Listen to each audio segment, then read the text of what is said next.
呢條片係俾做智能家居嘅同行睇，你唔係做呢行可以劃走噶啦。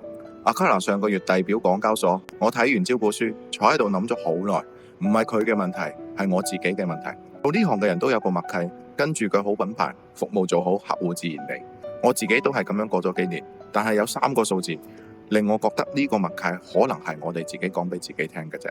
第一個，經銷商少咗205家，但阿卡拿嘅營收基本持恆，出貨量冇跌，人少咗，貨照出，錢去咗邊度？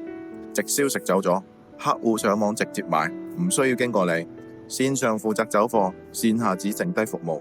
你嘅位置已經從買賣變成交付，問題係你個收費邏輯，你個成本有冇跟住轉？呢條傳感器嘅增速最快，控制器佔比喺度下跌。AI 空間感知唔係開關面板 ，AI 要運作先要有數據，傳感器就係攞嚟餵數據嘅。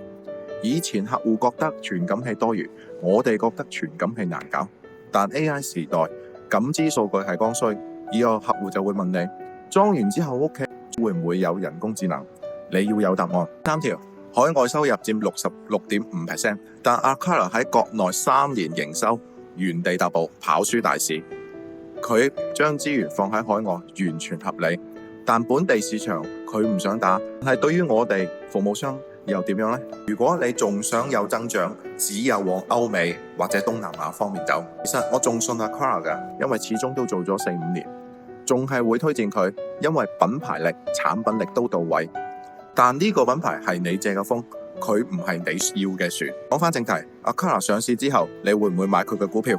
有興趣定係覺得風險大？評論區話我知，想睇下做呢行嘅人會點睇？